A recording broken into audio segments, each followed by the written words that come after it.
Selamat pagi teman-teman. Hari ini tanggal 25 April 2021. Gua hari ini mau bikin video tentang pengalaman gua pakai Vespa S3V yang 150. Pengalaman ini bukan pengalaman bagus sih sebenarnya, cuman ini adalah pengalaman kendala pada saat kita mau berangkat, tiba-tiba Vespa nggak bisa di starter. Nah, dari pengalaman gua semenjak pakai Vespa ini dari tahun 2013 sampai 2021 ini, nah gua ada beberapa pengalaman. 2 kali pengalaman karena akinya soak, dan 1 kali pengalaman kemarin karena ada kerusakan di partnya. Oke, jadi buat teman-teman yang pakai Vespa S3V 150 maupun yang LX, mungkin Sprint, Primavera, atau yang lainnya, mungkin kasusnya mungkin bisa hampir sama ya. Jadi pertama-tama kalau misalnya pada saat Vespa kalian dinyalakan itu kunci kontaknya on, indikator semua menyala dengan normal, cuman di starter nggak bisa nyala. Yang pertama kita harus lakukan adalah kita pastikan itu pada saat kita pencet tombol starter itu dia bunyi apa enggak. Maksudnya bunyi itu suara ngangkat apa enggak, kayak begini. Kalau misalnya kita starter, apakah dia ada suara? Kalau misalnya kayak tadi, ini adalah kasusnya normal ya, tidak ada error sama sekali. Cuman pada saat kalau misalnya kita on tapi di starter dia nggak mau nyala mesinnya, cuman terdengar bunyi starter, itu kemungkinan besar adalah masalah di aki. Karena gue udah pernah ngalamin ini 2 kali. Yang pertama waktu gue di rumah mau berangkat, jadi gue udah rapi, pakai helm, pakai jaket, pakai sarung tangan, pokoknya gue udah keluarin motor mau berangkat, tapi motor di starter nggak bisa nyala, tapi bunyi ngangkat starter, cuman nggak bisa hidup aja. Nah, kebetulan tempo hari gue punya 2 motor, yang satu Jupiter MX, yang satu Vespa. Yang Jupiter MX ini akinya masih baru waktu itu, jadi gue iseng aja ngetes aki dari si Jupiter MX ini, gue pindah ke Vespa. Begitu di start nyala, aman, nggak ada halangan, berarti itu kendalanya memang karena aki. Nah, yang pengalaman gue yang kedua yaitu pada waktu gue lagi pergi ke mall, ke Central Park Mall, ya kan. Waktu itu pulangnya kurang lebih jam 7 malam, gue mau pulang. Pas gue on kunci kontak, semua indikator nyala. Cuman begitu gue pencet tombol starter, tiba-tiba langsung ngedrop, mati semua. Mau pencet klakson, mau nyalain sen, semuanya nggak bisa, mati. Nah, saat itu kalau misalnya teman-teman ngalamin hal yang kayak gini, intinya satu, nggak boleh panik. Karena kalau misalnya kita panik, itu otomatis kita langsung ngeblank, langsung ibaratnya apa ya, ngeblank, nggak tahu mau ngapain, ya kan. Nah, kebetulan waktu itu gue sempat panik juga, ya kan, bongkar di situ, kirain gue sekring atau apa, tapi nggak mungkin lah, karena memang lampu semua, klakson pun nggak nyala, ya kan. Nah, gue coba kontak temen gue, kebetulan temen gue ada di CP, cuman ya nggak bisa banyak bantu karena dia juga ada keperluan mau nganterin ceweknya pulang, ya kan. Nah, otomatis tiba-tiba terlintas di pikiran gue, oh, gue coba cari aja toko aki. Nah, kebetulan kalau zaman sekarang kan udah gampang lah ya, internet udah bisa online, kita tinggal cari aja di browser toko aki terdekat atau apa, dia udah bisa muncul. Dan kebetulan posisinya waktu itu gue kontak Shop and Drive di Tanjung Duren. Nah, kebetulan banget di sana bisa bantu. Jadi dia tanya kendalanya apa, ya kan, motornya apa, terus pakai akinya, aki kering apa aki basah, ya kan. Nah, kebetulan juga stoknya ada. Jadi gua dari pihak Shop and Drive itu WA ke gua,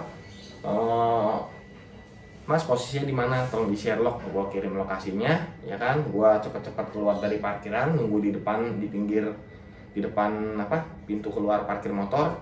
Nggak lama orang Shop and Drive datang. Ya udah, langsung kita ganti aki aja. Nah, itu masalah udah kelar. Aman. Nah, pengalaman yang terakhir ini yang benar-benar bikin gua panik banget. Kemarin pas di awal April ini, gua mau habis kerja, udah capek dong, mau cepet-cepet pulang. Begitu kunci kontak di on, Itu semua aman.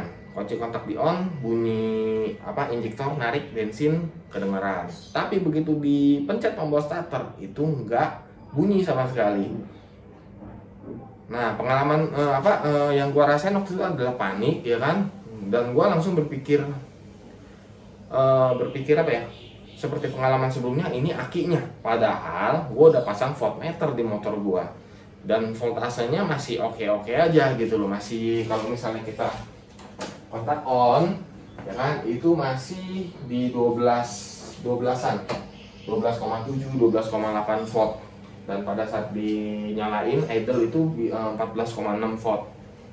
Nah, waktu itu ya udah, gua melakukan hal yang sama seperti gua kasus di Central Park Mall. Gua langsung telepon Shop and Drive karena waktu itu udah jam 6 sore ya. Untungnya belum puasa sih. Nah, jam 6 sore gua telepon Shop and Drive, gua minta dianterin aki baru untuk Vespa tipe S yang Krivi ini. Nah, setelah menunggu sekian lama karena jaraknya lumayan jauh dari Tanjung Duren ke daerah Pluit. Nah, itu setelah datang kita langsung eksekusi, ternyata masih nggak bisa nyala. Panik dong. Nah, kita langsung ngecek di sekring. Di sekring kita cek, sekring itu letaknya ada di untuk Vespa S itu adanya di dekat aki. Oke, gue pindah kamera dulu ya.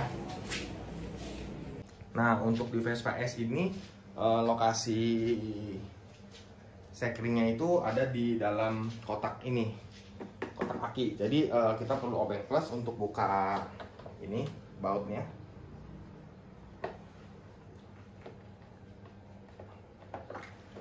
Oke, kita buka di sini. Nah, lokasi sekringnya ada di sini, teman-teman.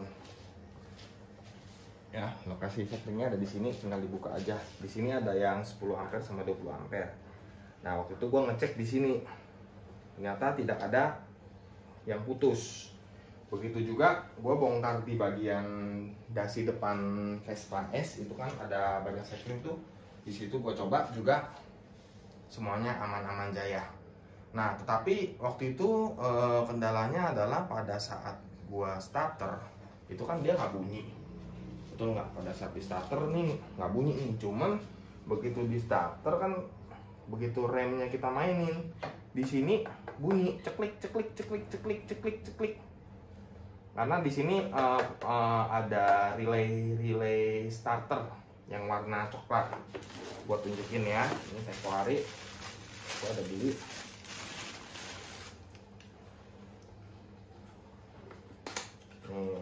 Kayak gini teman-teman. Nah, di dalam sini ini ada relay starter yang bentuknya seperti ini. Kelihatan nggak nih? Nah, relay starter Vespa. Oke. Nah, karena ini gua langsung lah, karena itu kasusnya udah malam ya, karena udah kurang lebih jam 9 malaman. Udah, akhirnya gua memutuskan untuk motor gua tinggal aja di kantor. Karena buat apa juga, orang nggak bisa nyala ya nggak. Nah, besoknya itu gua pesen secara online via toko hijau. Itu gua cari aja relay starter Vespa. Jadi ada yang original dari Piaggio Vespa dan ada yang dari Dan Motor. Kebetulan karena gua masih mengira-ngira ya kan, bener nggak nih relay starternya yang bermasalah. Jangan-jangan bukan relay starter. Jadi gue beli yang Dan Motor aja yang harganya lebih terjangkau. Ya, daripada gue beli yang ori nanti gue tes nggak bisa nyala juga, percuma dong. Nah, setelah gue ganti relay starter ini, barulah ini motor bisa nyala lagi dan bisa pulang ke rumah. Oke, ini gue akan nunjukin di mana posisi relay starternya ya. Jadi pertama-tama yang harus kita lakukan adalah kita buka 1, 2, 3, 4, 5 baut ini ya.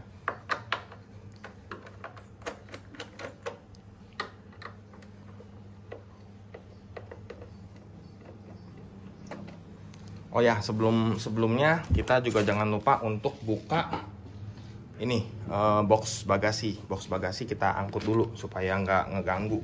Karena kalau nggak bakalan bisa dibuka.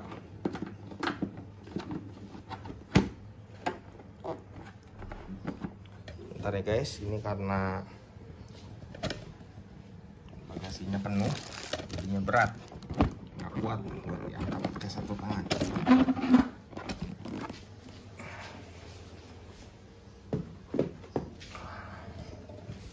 Oke, kita buka dulu ini. Pastikan tuh kalau misalnya kita buka jangan sampai hilang baut-bautnya.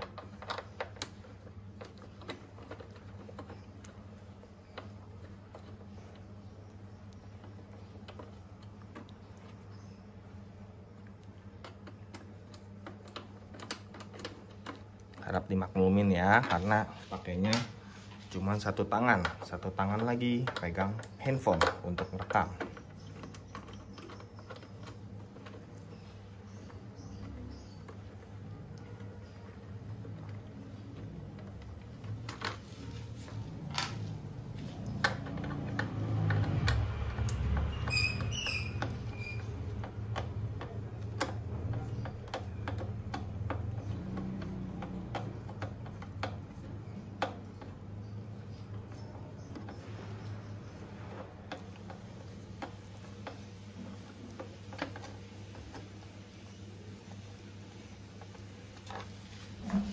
Oke, ini setelah semuanya sudah dibuka, jangan lupa kita harus membuka tutup dari ini tangkinya, baru ini kita bisa tarik.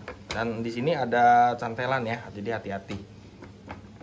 Ini tinggal ditarik aja guys.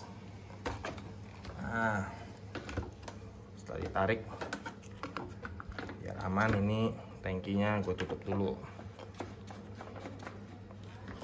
Nah, letak dari relay starter itu ada di sini teman-teman.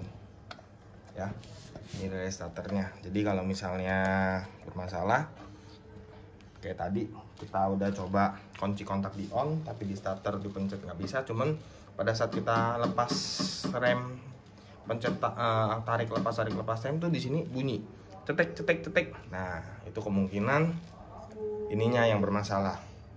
Dan gua ada nanya ke beberapa mekanik, itu katanya memang biasanya penyakitnya di relay starter ini. Jadi tinggal dicabut aja, ganti yang baru, pasang lagi semuanya, langsung bisa on lagi motornya.